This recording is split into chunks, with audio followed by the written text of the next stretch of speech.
Hey, what's going on, guys? I'm just gonna jump on here a little bit. Uh, Headed onto Heterodox Academy K-12 Education Group in about an hour. To the educators in that, just going to have a discussion about everything education related in the times right now. I just want to jump on here and give people a chance to interact.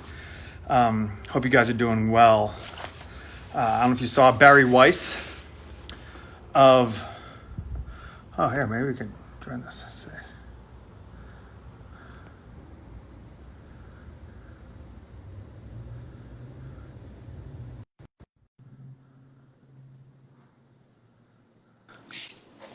Hey, how's it going? How's it going?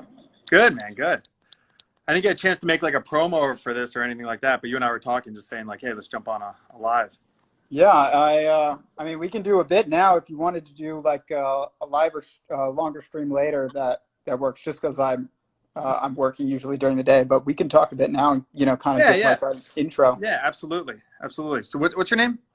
Tyler Tyler. Goldstein. What's going on? Yeah, Will. Nice to. Yeah, nice to officially meet you. Yeah, for sure. I can barely hear you a little bit. I think you're covering the mic. Oh, There you go. is that better? Okay. Yeah. I got a new phone actually, so I'm just trying to getting used to it. But yeah. So you and I were talking back and forth about a couple of things. Just talking about firearms, I think a little bit, right? Yeah. I have been calling gun stores just because I'm very curious about it. Just in LA area, and I've had long conversations with a bunch of gun store owners, and they're really just like almost like shocked at what's going on because I talked to one just like 10 minutes ago, and he's like, I haven't seen a semi-automatic 9mm come through here in months. He's like, as It's soon as they crazy. came in, they're gone. And I was like, are they first-time buyers? He's like, yeah, almost exclusively first-time buyers, people who told him, no, I've been against guns, but with everything going on, I'm scared and I'm going to get a gun. Yeah. It's pretty wild right now. I mean, I haven't even been in a gun store forever because California passed a law that said that you can't buy ammo unless you go through a background check. And I moved, and I haven't updated my like red my residency yet. And because you can't buy ammo if you haven't updated your residency, and because COVID hit, you couldn't even update where you lived. So it was. Yeah. It's a mess right now. I mean, but there was a lawsuit that just went through where they did allow for about 4 hours people to buy ammo and ship it into the state, which was illegal for about the last year. And Yeah. but the California woke up the Ninth Circuit judges in the middle of the night to overrule Judge Benitez, who's a federal court judge. They wanted to overrule his decision in an emergency decision so that they could appeal it later on. So literally for about 4 hours, it was legal to order ammo online, and then That's in the middle of the night, it was shut down again, which is That's crazy. interesting. I see Jim Bob is in here. I don't know if he's still in here, but he's in Colorado, I believe. And I was talking to a friend of mine who's in Denver or outside of Denver, and he's in the military, and he's like, I can get you a Glock 19, which for those that don't know, it's like just like a handgun, 9mm handgun. He's like, with 2 magazines for $540. And it's a Gen 4, brand new. And I called like the California gun stores, and they said, we can't take it. Yep. But if you want to buy one here, because of just, I guess, the shortage and stuff, there's something like $1,100, $1,200. Yep. Because so what happened was this crazy thing where it was actually signed into law by Arnold Schwarzenegger, I think, and we have this roster here in California where every handgun has to be on this roster. And there is a requirement of this roster that was passed by Arnold Schwarzenegger, which is so ironic because he's like the action hero of the decade, but Yes. of the last decade at least. And then he bans guns by accident in California, all new handguns, because there is the requirement that it has to be microstamping, which means that on the firing pin, there is the serial number of the gun, and it hits the primer of the bullet. And each casing that's left at the scene has the serial number of the gun. But you can swap out a firing pin for like $5 in 2 seconds, and you can file it down. And there isn't a single gun in the world that has this technology enacted, and the technology proved to be unsuccessful. But California passed the law, so no new handguns can be added to the roster because they have a requirement that no guns meet in the world. Well, isn't that the issue? Is the people who are making these laws in California, they know nothing about guns. Like it just wouldn't make sense for me to like regulate the rules of cricket, but because I don't know anything about it. But that's exactly what's happening. It's really shocking, and like I'm looking at what you have to do to jump through the hoops you have to jump through to get a firearm. But I've taught for a while in really tough neighborhoods in LA, and those 15-year-olds got guns anytime they wanted. Oh yeah, I mean it's crazy to think that there's something wrong with government where we have people who, it's like you said, the equivalent of people who've never driven a car are making the rules for the road. Yeah. And somehow we need to change it so that only the people that know how to drive and have experience driving are able to make the rules for the road. And, you know, a lot of people will counter that with, you know, oh, I was raised with guns, or I shot at the range. And I don't think that unless you carried a gun in public because of you have a concealed weapons permit or because you live in a state that allows you to do so, then you haven't driven on the road. It's like going to the range is like being, it's like going and driving like bumper cars on a track, and then driving the road would be like carrying in public. So, yeah, I think a lot of people, I mean, I don't know where this whole like the culture wars is headed. I mean, I probably am more pessimistic and more alarmist than average just because the people I listen to and look up to a lot are concerned. So when John McWhorter is concerned and Brett Weinstein and people like that are really concerned, then I'm like, well, maybe I should be. And I hope not. But if it does get gnarly before it ever gets better, like, I don't know, all those people in New York and like the west side of LA and stuff like that, that don't have, you know, guns or access to guns or anything like that, things get really scary. Like it just goes, it can happen so quickly. And I think that's what these like kind of gun nuts are always like, hey, who knows? I don't know. I'd rather have it, not need it.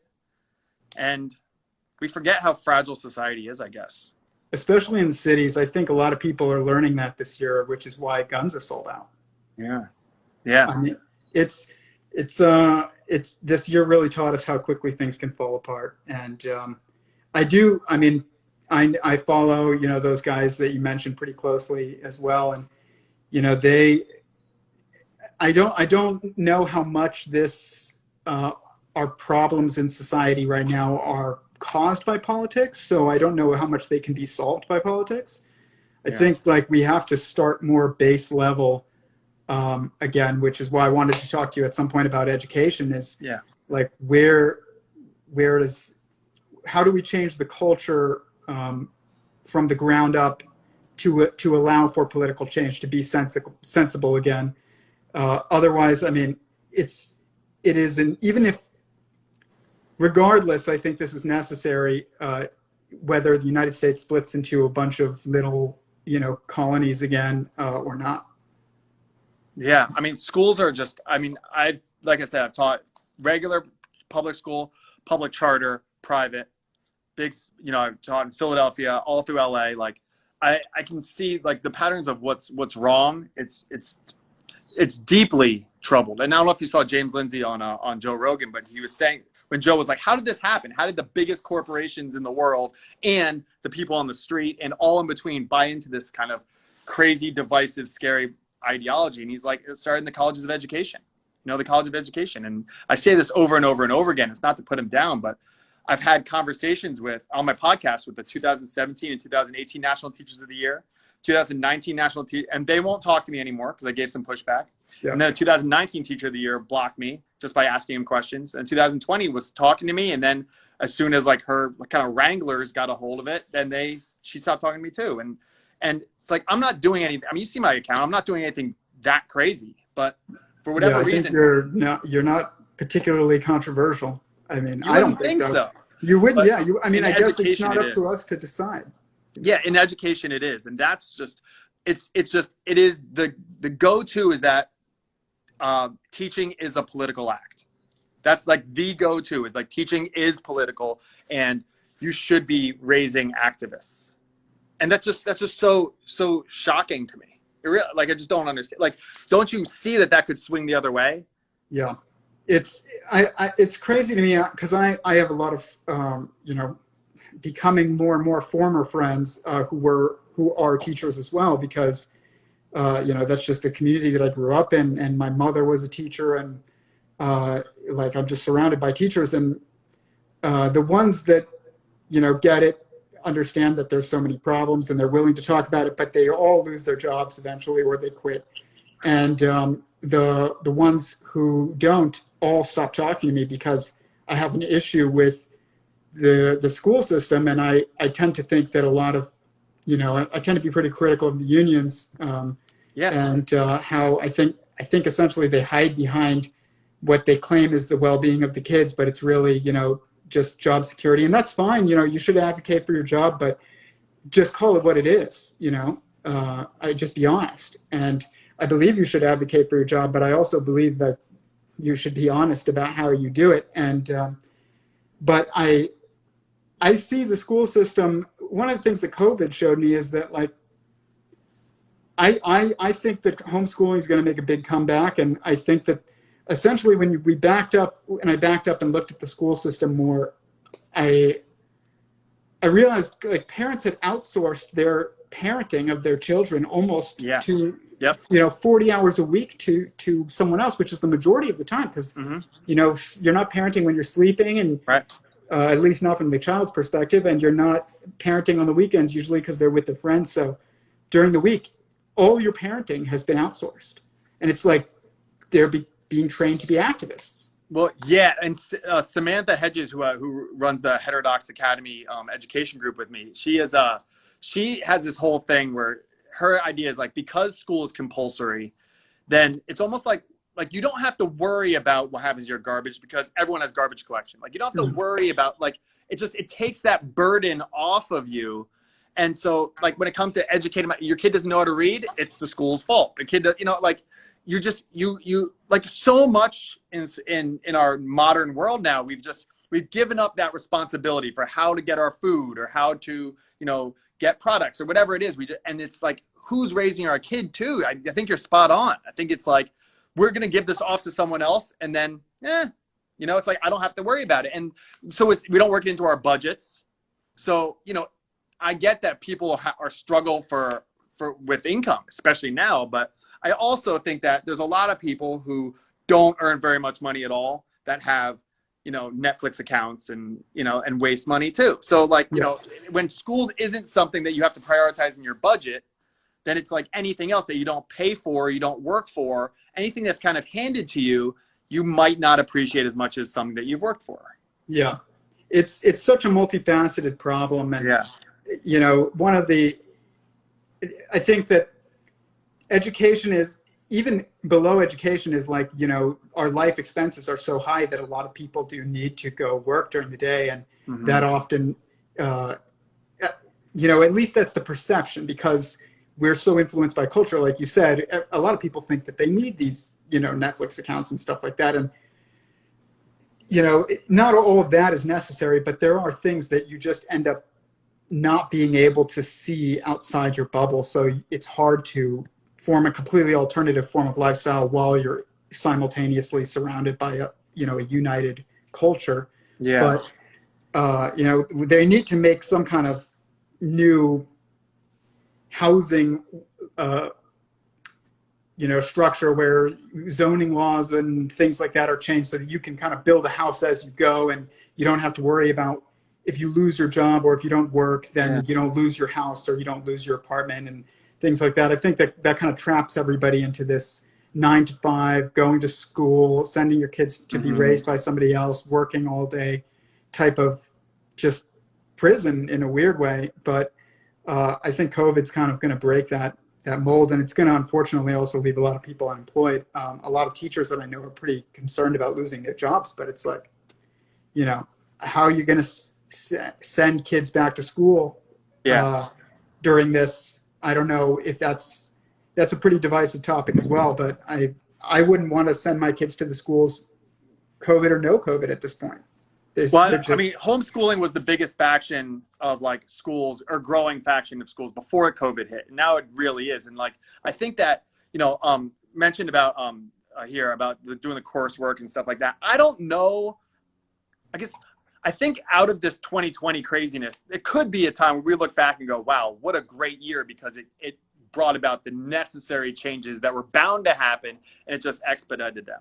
One of those might be, like, I don't know about the death of the university, but definitely a changing in the university is, the pinnacle of what you need to do for success. I'm going to actually release a video tomorrow that I filmed about it. Like, I just don't know if the university system is really has the value that it used to. It's more expensive than ever, and I don't think what you get matters nearly as much as you used to. I don't know if having a degree from a prestigious university matters as much as, do you have these skills?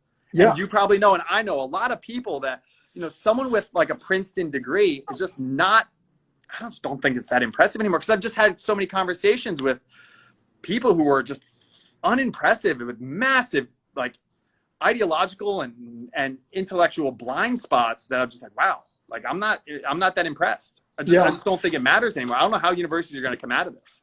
I mean, I don't either. I know Eric Weinstein talked about forming debt unions, and myself, I have tens of thousands of dollars of debt. My girlfriend, who I will probably marry very soon, we have hundreds of thousands of dollars of debt combined. So, and she dropped out of grad school at Georgetown, and became a wedding photographer. And then before COVID hit, thankfully got a job as a graphic designer. And, it's like, we're making it work, but the amount of debt was not worth it at all. And it's never going to be, no matter what. Right. So, I mean, I don't know what's going to happen with that, but somebody's going to, there's a lot of incentive structures at play that are not, they don't have the best interest of families in mind. And I think that's kind of like, if we're going to we have to pick a point to focus on. And with all of these things, politics involving guns, involving education, involving debt, involving housing, and it kind of has to be centered around families, I think, or else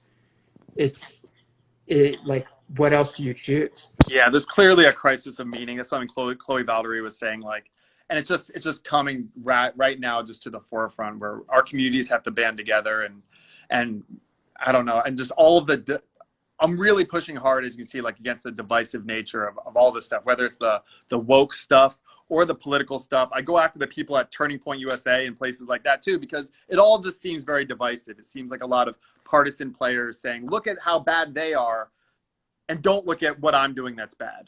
Yeah. And I just think that the reasonable kind of moderate, I like things on the left, I like things on the right, I lean more on one side or the other. I think that it's the majority, and we just need to stop playing that game. And I'm hoping, that's why I have this social media account. And I'm, get to meet people like yourself, Tyler, and I think that we can band together and share these ideas. And I'll put ideas out there just because I don't know what else to do. And then, if they're wrong, you guys pick them apart, and maybe it'll spark some thought in you guys. 'Cause I'm a teacher, I'm just like, here's an idea. If it's wrong, the way that you articulate why it's wrong, I think is a useful journey. Yeah, I think that it's very interesting. I was talking to a friend of mine yesterday who got pretty upset with me because they're a teacher, and he said teachers aren't going anywhere. And I said that I didn't think that they were either, but that the job was going to change, and that there are people, I feel like there are people who become teachers because they love kids, and then there are people, and they love working with kids, and there are people who love to be teachers because they love to be teachers. And like, those people that love to be teachers will always be teachers, and probably will get even more students as we decouple, teaching from the classroom a little bit. And but those who love kids and love working with kids, that are still going to have to fill that as well. And that probably comes through, like, having a family, which I think a lot of, if you're working as a teacher, that can probably push that back for a lot of people. I don't know if it, I'm not a teacher, but I feel like every job kind of does that when you're working 9 to 5 and you feel like you have to in order to support your home.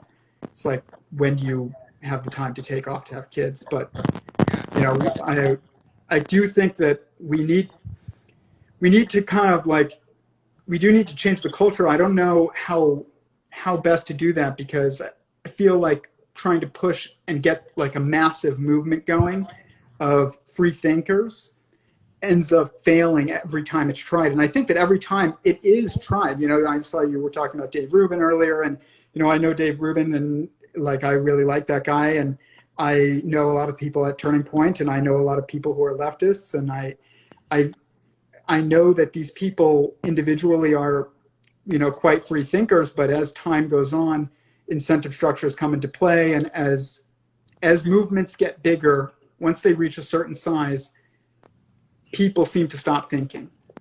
So I don't know how to the way around that, other than kind of forming a movement that's more based on just, we're going to do our thing this way over here, and anyone who sees the appeal of this, you know, can come and join and grow the movement that way, as opposed to kind of this, what we have now is just this pushback, like you said. You know, it's just like, these guys are not as good, and these guys, and everybody's making good arguments, and everybody's making bad arguments, and so people get swayed both ways. And you know, I don't know.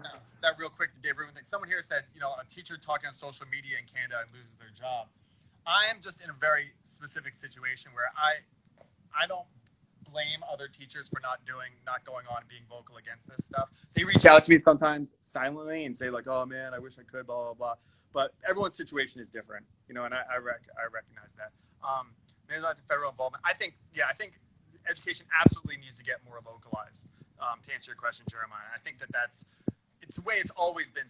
It's supposed to be. I have like a bunch of flies around me. I must stink. But I think it needs to go back that route of more local, more like, even if it is compulsory, just like showing up to parent-teacher conferences and the PTA, I think matters. But I wanted to ask you, Tyler, just real quick about the Dave Rubin thing, because that was a video that got a lot of pushback, that it was unfair to him. And I understand that, and I have limited. All I have is like the 5 minutes that I've talked to him in person, and then, you know, just like stuff that I've seen. And it wasn't as much a knock on him. I guess it did, and that's why in the description I said that it's not like, I'm not trying to put him down. Maybe it's unfair, but it's the process of watching him go from, I don't know what is up, what is down, and that was really fun for me, who thinks about that with everything. Like, I have no idea. It was fun to see that in a person where now it seems like he has his ideas about what is right. He just constantly, I see less curiosity, I guess. And I don't know if that was unfair. I mean, or maybe it was, perhaps it was, but what do you think would be a good example of like what I was trying to get to in that video was the process of how a media source gets corrupted, of how you go from a journalist trying to just find out what's true or not to you sign a contract and they have a specific agenda and they kind of just nudge you toward a certain direction. And I don't know if that was necessarily fair, but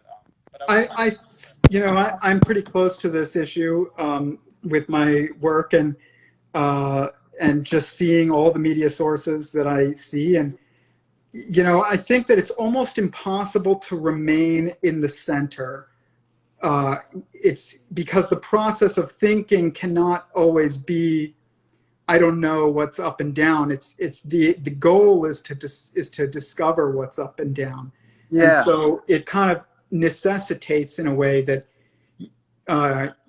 you move more towards one side or another. And you know, remaining curious is an essential. And I think that individuals almost always do better at that than groups. But as individuals get more successful, obviously people want to support them. As that support comes in, I don't think it necessarily always makes people completely disregard what they know is true. I think it just and go against that for the sake of profit. I think a lot of times it's more that why look into, you know, you've got so much going on, why look into another alternative viewpoint, when you've come to this conclusion, you've gone away from your old view, you think that you figured it out. Now, you've got these business things going on where things are incentivizing you not to be as curious, I guess. Not so much incentivizing you to disregard truth, Yeah. but incentivizing you to not be as curious. I can't say the same thing for like a lot of media sources that are not individuals, like the New York Times, and I know Barry Weiss resigned today. I saw that, and I think that's pretty big. I think that's pretty big too. I think that's really going to have impacts on the Times that are kind of unforeseen. Especially someone who's such a vocal against anti-Semitism. Like, she wrote a whole book on that, and like that's an element of all of this that's not being talked about, is like the increase in anti-Semitism going on around the country. And I think that will probably only get worse as a lot of these protests are growing. And I think that's a dangerous element that's not being discussed in the mainstream media, is how this is affecting Jewish populations. Yeah, this is another issue that I'm like I've been like pretty involved in, and I, not even just professionally, but personally. And I know a lot of people who are on all sides of this issue. I'm Jewish. I was raised, pretty secular, but I became very religious over time, or pretty recently, I guess. And so I know, very religious Jewish people, secular Jewish people, non-Jewish people who, are kind of detached from this issue. I know a lot of non-Jewish people that are kind of have sentiments that the media would, label as anti-Semitic. And I think that it's definitely a growing problem. And it's something that I'm going to touch on a little bit personally, because I've studied it very closely, and I have I have an idea that I want to share, but I'm not quite ready to put it out there right now. But I'll send it to you. It should be, in the next week or two, probably, that I start touching on it. But just it's about what is driving this, because anti-Semitism is different than just a lot of other racism. And I think Dennis Prager, he's also an expert on this topic. He put it very well once, and I think it was him that said it, but there's kind of a righteous indignation aspect to anti-Semitism, because it's viewed very much so as punching up as opposed to punching down. Mm-hmm. And that's a very important aspect of this. And that's one of those things too, that's like, it just makes you less likely to question whether or not you're wrong. Just like getting donations or getting business deals or whatever makes you less likely to question whether or not you're wrong. And I do fear that this is growing. As somebody who, is a deeply faithful person, I think that whatever happens with it is almost inevitable. But I also think that doesn't mean that it's bad, and we should continue to do what is right. We should try and search for truth, and we should search for, pushing the message of grace for everybody. And I think that that's kind of like a really important element to just peace in general. It's not because if we're just going to attack people, that's kind of my perspective on this, is like, I don't really like using labels like anti-Semite or like racist or homophobic and stuff like that, because it basically is just a substitute for the word evil. And I think that all of us have our biases and are wrong about certain things. And I think that grace is really the only way that we like realize that we're all human, and everybody matters immensely. And like until we really realize that, we're going to continue to fight about everything from, anti-Semitism to, teaching. But I'm with you. I think that like I see it as the uniters versus the dividers, and it's really interesting who I see. Neo just came in here. Like, there's a lot of people who will talk to me, even if they disagree, and then there's a lot of people who won't. And it's so interesting because it doesn't fall along any kind of lines. It doesn't fall along ideological lines or racial lines. It's just who is willing to have conversations and who is not. And it's really interesting that I do these like continuing the conversation Instagram lives, and it's very cool that like I'm batting like 1,000. Like everyone that's like, yeah, I'll talk to you. I don't agree with this. I'll talk to you about it. Is like they always end up cool, and we always end up being like, wow, we have a lot in common. Even though I'm a white dude living in California, you're a black dude in Louisiana or something like that. Like doesn't matter. You're a black woman in Chicago. Doesn't matter. Like we are on the same page when it comes to let's have grace, let's have intellectual humility, let's treat each other well and treat each other like a fellow human. And that's the stuff that I just think that there's a lot of that out there. We just need to find a way to make a coalition and just form Voltron together.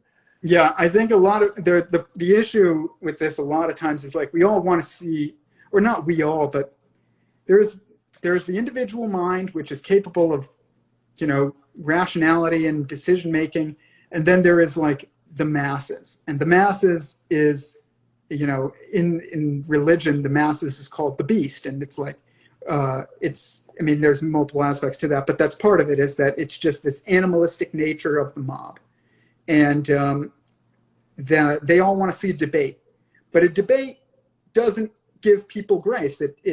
It doesn't allow for minds to be changed or people to be honest, because the goal is to win. Yes, exactly. Yep. And Dennis Prager also says this, and it's just another very wise quote, is that you should prefer clarity to agreement, because if your goal is to get the other person to agree, because nobody goes into the conversation saying my goal is to agree with you and change my beliefs.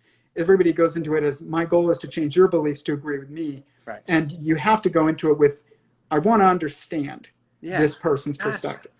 That's so interesting, Tyler, because like when someone is thinking something, I'm going after a lot of like the critical race theory, people, and it really is like I've read a lot of the books, and I've talked and I've seen like interviews or TED Talks and stuff, but like I want to know really like why you believe this, and it is a genuine curiosity thing. And I think that there was so much when people see a red MAGA hat of that person sucks, as opposed to like bring me in to help me understand why you, a person that I know, who I like a lot, would support Donald Trump. Just help me understand that. Like, that is interesting to me, but it doesn't seem to be interesting to a lot of people. And that's why I go into all the evolutionary biology of tribal nature, and then the Jonathan Haidt, moral taste buds and all that kind of stuff. Cause I'm just trying to figure it out. I've never heard that phrase, but that's a very, I know Eric Weinstein talks about like taste in politics, and I've always used the phrase that it's our demeanor that matters more so than like, which is like taste. It's like, are you like one of those like fighting, more, I guess you just like a Ben Shapiro, you could even say like, what was that? Like a Ben Shapiro like destroys or anything like that. So some people love that, but then some people, Ben Shapiro has some really great points, but people who should hear those points don't listen. They're just turned off. Yeah. My same issue I have with Candace Owens is like, it's not that, I have a lot of issues with her, but like one of them is not that she's wrong. She's actually right about a lot of things. It's her delivery method just fits into that quote of no one cares how much you know until they know how much you care. And she doesn't seem like she cares about people truly. And it's so funny because, Candace is somebody also that I know, and like Candace, to me, I ran into this issue with my friend yesterday, and he is, pretty much will only vote for Democrats, but also very individually like honest person, and I tend to try and be that way at least, but it will pretty much only vote for Republicans, and not because I'm trying to be tribal, but because my one main issue is the Second Amendment. I think it is, when everything falls apart, I want to be able to protect my family, and and I do think it's all going to fall apart, at least temporarily, throughout time. So it's like, to me, that's why that's the most important issue. But and that tends to be a partisan issue. It's not that I am so partisan, but the thing is that the guy who I was arguing with accused me of not caring and sounding like a sociopath when I was basically saying that I thought that public schools need to change and not reopen, but also not continue to get funding if they're not going to be open. And he was upset about that because I don't understand why you would fund an institution that's not being used. But he said I sounded like a sociopath, and I was from my perspective, I'm advocating for families, and I think that it's sociopathic to advocate for something, or it looks sociopathic to advocate for, teachers unions talking points over families. But this is one of those things about taste, because I listen to Candace, and I've had a lot of, conversations with Candace personally, and I do know that she does deeply care about the well-being of the Black community, and she definitely wants them to be successful. And what she says is what she thinks is the message that they need to hear in order to achieve all the success that she has personally achieved in her life. But the problem is like what you said, moral taste buds keep us from really realizing that most of us at least have good intentions on all sides. Yeah. So, but it is tough because I tend to be like kind of Candace. I'm very, there's that like love language spectrum that people talk about. And like, for me, like practical, like problem solving is like how I express that kind of like emotions. Acts of service. Is that what? Yeah, exactly. Acts of service. And so, my friend criticized me as being the type of person that when their friend says that they were super bummed out that they didn't get the job they wanted, I'd be the type that would send them LinkedIn, like new jobs to apply to. And I totally would, but it's not because I don't care. It's because I do. And, no, I'm the same way. And I was talking to someone, it might've been like my pastor or something like that was saying something along the lines of like, you have to hug them first, if you want to get through to them, you have to hug them. You have to sit down with them, hold their hand, say, I'm so sorry. That must be such a disappointment for you. Pause. Here, check out LinkedIn.